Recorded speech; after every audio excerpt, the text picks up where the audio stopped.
Welcome to SSC exam example. मैं विशाल एक बार फिर से स्वागत करता हूं आप सभी का एसएससी एग्जाम एग्जाम्पल पर। हम एग्जाम पर कलम से क्रांति। जैसा कि आप सभी लोग जानते हो, मेरी डेली कंटिन्यू आपके सामने 3 क्लासेस रहती हैं। एक होती है सुबह 4:45 पर, उसमें आपका शेड्यूल बताते हैं कि आज एसएससी एग्जाम एग्जाम्पल पर आज होने क्या वाला है, इसी के साथ कौन सा टीचर कौन सब्जेक्ट के अकॉर्डिंग कौन सा चैप्टर पढ़ाने वाला है, किस आपके सब्जेक्ट के अकॉर्डिंग या शेड्यूल के अकॉर्डिंग किस एग्जाम पैटर्न पर आपके क्वेश्चंस होंगे, ये सारी की सारी बातें हम आपको 15 मिनट में सुबह बताते हैं, ताकि आप पूरे दिन आपको ये पता चलता रहे कि कौन सा टीचर आज किस टाइम पे क्या पढ़ाएगा। इससे आपकी सबसे बड़ी टाइम जो आपका होता है वो सेफ रहता है। इसी के साथ बात करते हैं नंबर 2 पर। तो करेक्ट 5 बजे एसएससी एग्जाम एग्जाम्पल पर मेरी डीसीए होती है, डिजिटल करंट अफेयर्स डेली होती है, सुबह मॉर्निंग में 5 बजे।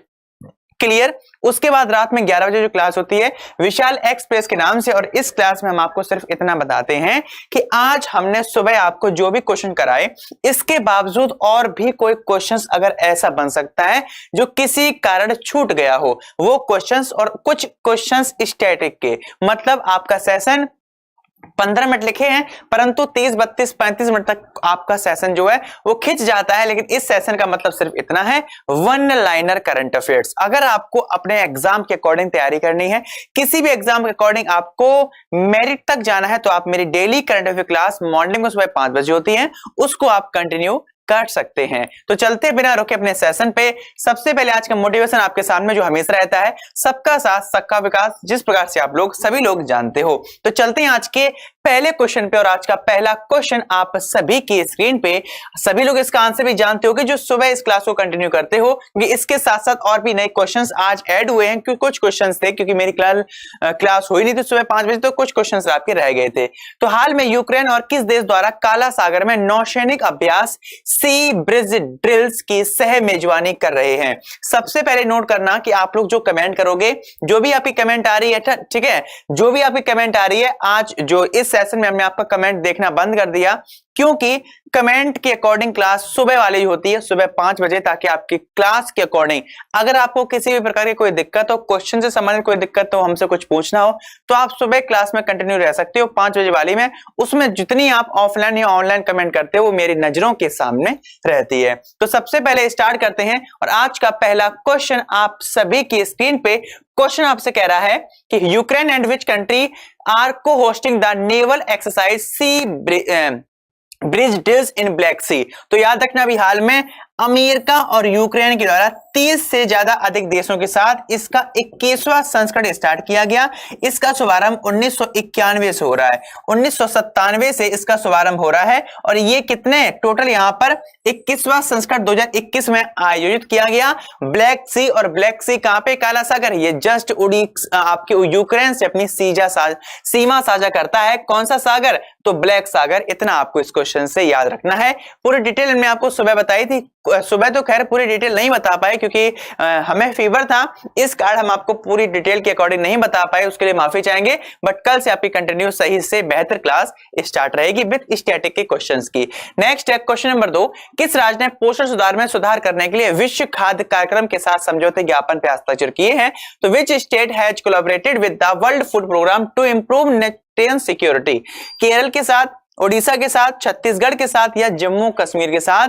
तो वर्ल्ड फूड प्रोग्राम की बात करते हैं, जिससे काफी ज्यादा क्वेश्चंस आपको पूछे जाते हैं। क्योंकि इसी क्वेश्चन में एक क्वेश्चन ऐड था, अभी हाल में अपने भारतीय नाम था उनका, भारतीय डेनमार्क में रहती हैं, नाम था शकुंतला हरिक सिंह। उनको अभी हाल में क्या मिला है? ये अवार्ड मिला है। कौन सा? वर्ल्ड फूड प्राइज अवार्ड मिला है 2021 का। तो इसी के साथ याद रखना, अभी हाल में उड़ीसा के साथ इन्होंने सबसे बड़े समझौते ज्ञापन पर हस्ताक्षर करके पोषण सुधार के लिए सबसे बड़ा हस्तक्षेप कह सकते हो या हस्ताक्षर किए हैं, ताकि पोषण सुधारने के साथ साथ ये आगे बढ़ सकें। तो क्वेश्चन का कुल मिलाकर जो आंसर होगा, दूसरे का बी एकदम आपका करेक्ट आंसर हो जाएगा। क्लियर है? नेक्स्ट है अगला क्वेश्चन। नेक्स्ट क्वेश्चन आपकी स्क्रीन पे। हाल में राष्ट्रपति द्वारा किस राज्य में डॉक्टर भीमराव अंबेडकर सांस्कृतिक केंद्र का शुभारंभ किया गया? जिस प्रकार से समितियां आपकी डॉक्टर अंबेडकर ने बनाई थी, जिस प्रकार से थॉट ऑफ पाकिस्तान नामक पुस्तक लिखी गई थी, इन क्वेश्चन के साथ साथ हमने आपको कल आज सुबह स्टैटिक में करंट अफेयर के क्वेश्चन के साथ साथ स्टैटिक भी अपडेट कराई थी, तो उसी में आपको याद रखना है अभी हाल में भीमराव अंबेडकर के सांस्कृतिक केंद्र का शुभारंभ कल्चर मिनिस्टर के द्वारा कहां किया गया? प्रकाश जावड़ेकर की सहायता से इसका राष्ट्रपति रामनाथ कोविंद की सहायता से इसका शुभारंभ उत्तर प्रदेश के लखनऊ राजधानी में किया गया। कहां पर? उत्तर प्रदेश के लखनऊ में इसका शुभारंभ किया गया। तो एक लाइन का क्वेश्चन है, इसको आप लोग याद रखना। जितने भी संस्कृत कार्यक्रम बन सकते हैं इन सभी के अकॉर्डिंग डॉक्टर भीमराव अंबेडकर संस्कृत केंद्र का शुभारंभ आपके उत्तर प्रदेश में किया गया है। क्लियर हो गया? नेक्स्ट है अगला क्वेश्चन। नेक्स्ट क्वेश्चन आपकी स्क्रीन पे, हाल में किस राज्य में एशिया के सबसे बड़े हाई स्पीड ट्रैक का उद्घाटन किया गया? सबसे पहले दुनिया का पहला 21 किलोमीटर लंबा सबसे बड़ा पहला जो हाई स्पीड ट्रैक है इसका शुभारंभ जर्मनी में किया गया है। कहां पर? जर्मनी में। इसी के साथ अगर आपसे एशिया का सबसे बड़ा पूछा जाए जो दुनिया का 5वां बनेगा, तो एशिया के सबसे बड़ा लंबे हाई स्पीड ट्रैक का उद्घाटन किया गया है आपके मध्य प्रदेश के इंदौर में। और ये कितना किलोमीटर है? 11.30 किलोमीटर है। लगभग 550 करोड़ रुपए इस ट्रैक का खर्चा आया है। इसमें लैम्बोर्गिनी, जगुआर वगैरह वगैरह जो गाड़ियां होती हैं 250 से 350 किलोमीटर प्रति घंटे की स्पीड से इस पर दौड़ सकती हैं। ये 11.5 किलोमीटर लगभग में इसका नामकरण किया गया है। प्रकाश जावड़ेकर के द्वारा इसका शुभारंभ किया गया था। ये भारत का नहीं, एशिया का सबसे बड़ा आपका सेटअप रहेगा। क्लियर है? नेक्स्ट है अगला क्वेश्चन, क्वेश्चन नंबर आपका 5वां। हाल में किस राज्य में भारत के सबसे बड़े परमाणु ऊर्जा संयंत्र का निर्माण किया जा रहा है? तो अगर हम लोग परमाणु ऊर्जा संयंत्र निर्माण की बात करते हैं जो भारत का सबसे बड़ा होगा, इसका शुभारंभ आपके तमिलनाडु में किया जा रहा है। तमिलनाडु के तिरुनेलवेली में। तमिलनाडु का एक जिला है तिरुनेलवेली, तो उस तिरुनेलवेली में तमिलनाडु में भारत के सबसे बड़े परमाणु ऊर्जा संयंत्र का निर्माण की आधारशिला रखी गई है। तो इतना आपको इस क्वेश्चन से याद रखना है। नेक्स्ट है क्वेश्चन नंबर आपका 6वां। हाल में किस देश में दुनिया का सबसे बड़ा मोबाइल इवेंट हाइब्रिड रूप से आयोजित किया गया? इसका मतलब होता है वर्चुअली तौर पे। ठीक है, तो देखो सीधी सी बात है, 4G 2G आया, 3G आया, 4G आया, 5G आने वाला है। इस प्रकार से जितना भी आपका मोबाइल इवेंट्स वगैरह होते हैं ना, इन सभी के लिए जो विश्व का सबसे बड़ा मोबाइल इवेंट होगा ये वर्चुअली स्टार्ट किया गया है। कहां पे किया गया है? तो याद रखना ये स्पेन के बार्सिलोना में। स्पेन की एक शहर का नाम है बार्सिलोना, तो वहां पर इसको वर्चुअली स्टार्ट किया गया। होस्ट जो किया गया था वो आपके स्पेन की द्वारा इसको होस्ट किया गया था। नेक्स्ट है क्वेश्चन नंबर आपका 7वां। हाल में किस देश ने दुनिया भर की जल विद्युत परियोजनाओं में आपके बेहतन हाइड्रो प्रोजेक्ट का शुभारंभ किया? और इस देश ने अपनी एकमात्र नदी, इसकी जो नदी है वो नदी आज तक किसी भी जल विद्युत परियोजनाओं से संबंधित नहीं थी और ना कभी इसने आज तक बिजली को पैदा किया था, परंतु पहली बार नाम है बेहतन हाइड्रो प्रोजेक्ट का शुभारंभ चाइना ने किया है। और चाइना में एक नदी है, नदी का नाम है यांगत्जी। नदी का नाम है यांगत्जी। तो यांगत्जी नदी चाइना की पहली ऐसी नदी होगी जो जल विद्युत परियोजना स्टार्ट करेगी। अभी तक इससे कोई भी जल विद्युत परियोजना स्टार्ट नहीं की है जो बिजली का उत्पादन कर सके। तो चाइना ने, देखो सीधी सी बात लिखा है कि दुनिया भर की जल विद्युत परियोजनाओं मतलब विभिन्न प्रकार के देश, जैसे हमने आपको सुबह बताया था बिहार में डगमारा, ठीक है, कोशी नदी, सोन नदी, इसी के साथ साथ सतलुज नदी पर हिमाचल प्रदेश ने लोहरी स्टेट सेकंड का शुभारंभ किया। उसी प्रकार से बहुत सारे देश अपनी परियोजनाओं का शुभारंभ करते हैं जल विद्युत परियोजनाओं को लेके। तो इसी के साथ आपकी बेहतन हाइड्रो प्रोजेक्ट का शुभारंभ किस नदी पे किया गया, इतना याद रखना है आपको। नदी का नाम है यांगत्जी जो चाइना से संबंधित है। नेक्स्ट है क्वेश्चन नंबर आपका 8वां।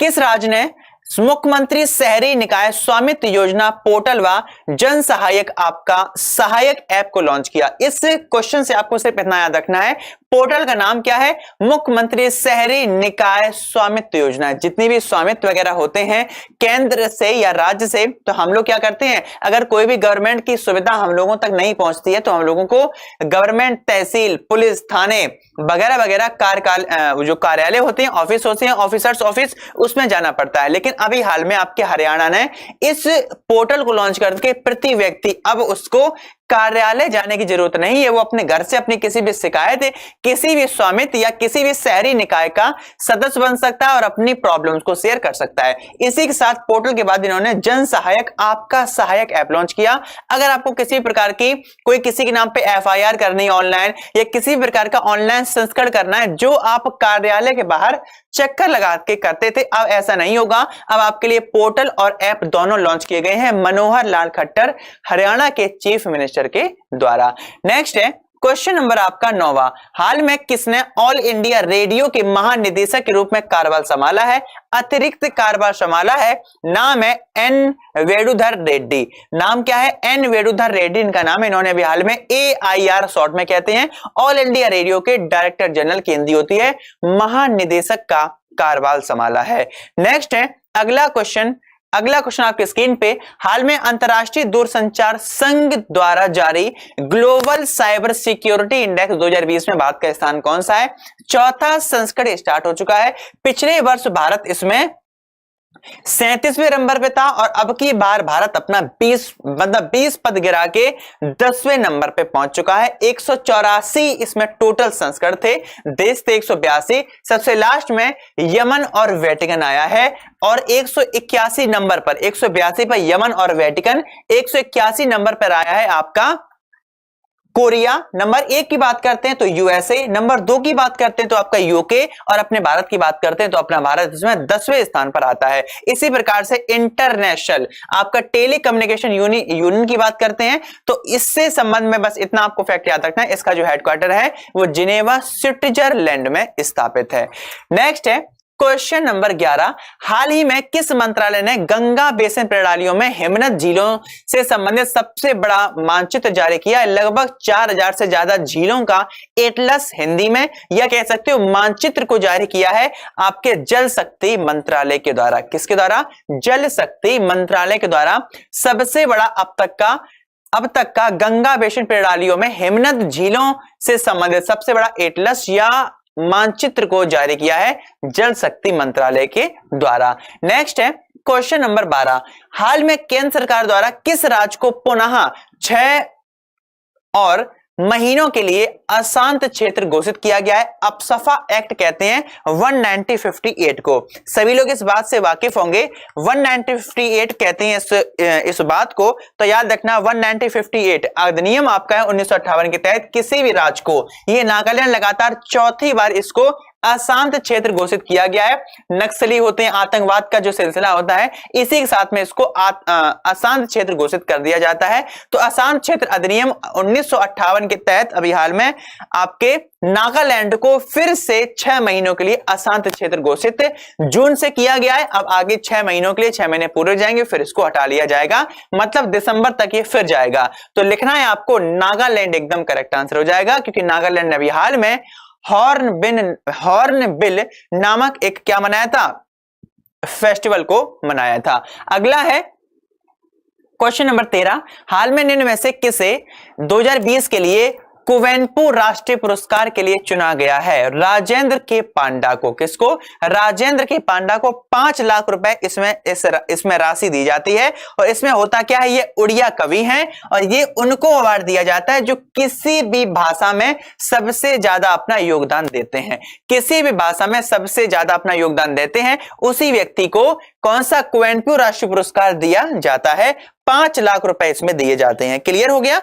अगला क्वेश्चन नंबर 14, किस देश के पूर्व राष्ट्रपति जैकब जुमा अदालती आदेश की अवहेलना करने के लिए 15 महीनों के लिए जेल की सजा इनको सुनाई गई है? ये किस देश के पूर्व राष्ट्रपति यानी कि फॉर्मल प्रेसिडेंट थे? तो बताइए। Residence Jacob Zuma has been sentenced to कितने? 15 महीनों के लिए in prison for disobeying a court order, मतलब किसी भी भ्रष्टाचार के मामले में इनको अदालती आदेश दिए गए थे और इन्होंने अदालती आदेश को नहीं माना है, इसीलिए अभी हाल में इनको 15 साल की जेल, मतलब 15 साल की जेल का करार दे दिया गया है। नेक्स्ट है, और ये कहां के थे? दक्षिण अफ्रीका के, जिसको इंग्लिश में हम लोग साउथ अफ्रीका के नाम से जानते हैं। अगला क्वेश्चन नंबर 15, हाल में भारतीय नौसेना ने किसके साथ में संयुक्त प्रौद्योगिकी इनोवेशन फोरम TIEF के लिए अनुबंध करार किया है? तो याद रखना BEL, HAL, SAIL या फिर दिल्ली IIT। तो क्वेश्चन नंबर 15 का आंसर होगा भारत अर्थ मूवर्स लिमिटेड। ठीक है,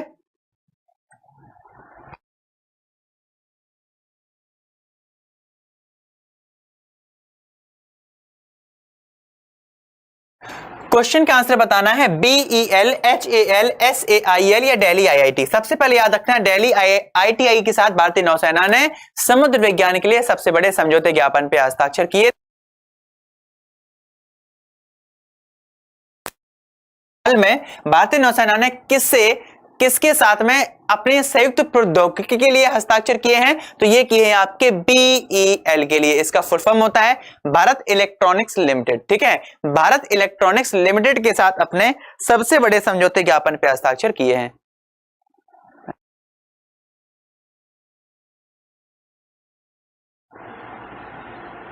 ठीक है, तो सबसे बड़े समझौते ज्ञापन पर हस्ताक्षर BEL के साथ किए हैं भारत इलेक्ट्रॉनिक्स लिमिटेड, और इससे पहले सबसे बड़े समझौते के साथ हस्ताक्षर किए थे दिल्ली IIT के साथ। क्लियर? नेक्स्ट है, अब ये 15 क्वेश्चन मतलब 10 क्वेश्चन हम आपको सुबह करवा चुके थे। ये 5 क्वेश्चन ऐसे थे जो मेरे अकॉर्डिंग इतने ज्यादा यूजफुल नहीं थे, इसलिए हमने सुबह पूरे प्रॉपर तरीके से नहीं करवाए थे, परंतु अब आपके सामने वो 5 के 5 क्वेश्चन थे। इसी के साथ क्वेश्चन नंबर 11 की बात 16 की बात करते हैं। 16 से लेकर 20 तक आपके स्टैटिक के अकॉर्डिंग क्वेश्चन आपके सामने होंगे। बाबुल का हैंगिंग गार्डन निम्नलिखित में से किस प्राचीन संस्कृति से संबंधित है? The hanging garden of Babylon is associated to which of the following ancient culture? किसी संस्कृति से संबंधित है? मिस्र से, चीन से, हड़प्पा से या फिर आपके मेसोपोटामिया से? तो याद रखना है क्वेश्चन नंबर 16 का आंसर मेसोपोटामिया होगा। क्लियर? क्वेश्चन नंबर 16 का आंसर मेसोपोटामिया होगा, जो पुराने जमाने की बात की जाए तो 7 अजूबों में से एक हुआ करता था। तो आपको याद रखना है आपका हैंगिंग गार्डन ऑफ बेबीलोन ये क्या है? ये आपके मेसोपोटामिया से संबंधित है। क्लियर है? मेसोपोटामिया से संबंधित है। क्वेश्चन नंबर 17, प्राचीन भारत में गंधार कला विद्यालय किस राजवंश ने विकसित किया था? Which dynasty has developed the Gandhara school of art in ancient India? Chola वंश, गुप्त वंश, मौर्य वंश या कुषाण वंश? अगर बात की जाए हिस्ट्री की तो क्वेश्चन नंबर 17 का आंसर क्या होगा? याद रखना क्वेश्चन नंबर 17 का आंसर होगा कुषाण वंश। कुषाण वंश की बात की जाए तो कनिष्क जिसका राजा हुआ करता था, कौन सा? कनिष्क जिसका सम्राट हुआ करता था, और इसी के आने वाली पीढ़ियों के द्वारा किया गया था आपके गंधार कला विद्यालय को विकसित किया गया था। इसको आपको याद रखना है। कुषाण वंश कनिष्क से संबंधित था। सम्राट का नाम क्या था? कनिष्क इसका सम्राट था। ये वो क्वेश्चंस हैं जो आपके एग्जाम में ऐसे क्वेश्चन पूछे जाते हैं कि आपको पता नहीं चलता कि ये क्वेश्चन हमसे क्यों पूछा गया है। तो क्वेश्चन नंबर 17 का आंसर कुषाण एकदम करेक्ट आंसर हो जाएगा, कनिष्क जिसका सम्राट था। भारतीय संविधान के निर्माण के दौरान 1946 में विधानसभा के संवैधानिक सलाहकार के रूप में किसे नियुक्त किया गया था? तो क्वेश्चन का आंसर होगा BN राव। सभी का आंसर आएगा इसका BN राव। कौन थे? याद रखना इन्होंने संविधान का जो प्रारूप मसौदा तैयार किया था 1960 में, इसी के बाद 1946 में इन्होंने प्रारूप मसौदा तैयार किया था संविधान का, और इसके तुरंत बाद इनको जो अंतरराष्ट्रीय कोर्ट ऑफ जस्टिस है वहां पर इनको कोर्ट ऑफ जस्टिस के रूप में नियुक्त किया गया था। क्लियर है? जो अभी हाल में अपने भंडारी जी हैं, तो इससे पहले या सबसे पहले की बात की जाए तो 1946 में BN राव को स्थापित किया गया था। क्लियर है? इतना आपको याद रखना है। अंतरराष्ट्रीय न्यायालय के स्थायी सदस्य के रूप में इनको नियुक्त किया गया था द हेग में। समझ में आया? हेडक्वार्टर कहां पे? द हेग में। तो द हेग में इनको स्थापित किया गया था।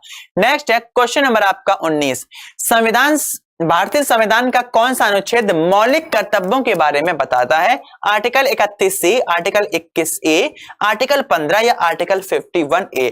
याद रखना सभी को पता होगा आर्टिकल 51A आपको बताता है कि आपके मौलिक कर्तव्यों के बारे में। टोटल 11, 13, 12 ऑप्शन के अकॉर्डिंग आपके लिए आते हैं। बहुत यूजफुल आपका क्वेश्चन रहता है मौलिक कर्तव्य का अनुसूची कौन सी है। ये सारे क्वेश्चन इसी से संबंधित है, लेकिन इसमें बताने वाले तो मैं नहीं आपको, क्योंकि आप लोग जब तक सुबह वाली क्लास कंटिन्यू नहीं करोगे, क्योंकि ये क्लास आपकी बेस क्लास है, क्वेश्चन और आंसर के अकॉर्डिंग बिना पेन चलाए, इतना आपको याद रखना है। और इससे पहले जो सुबह मॉर्निंग में 5 बजे क्लास होती है वो हर सब्जेक्ट की होती है, पॉलिटी, हिस्ट्री, चाहे कोई भी सब्जेक्ट हो, भले ही इंग्लिश ग्रामर का क्वेश्चन आ जाए वो भी हम आपको करवाते हैं। कौन सा?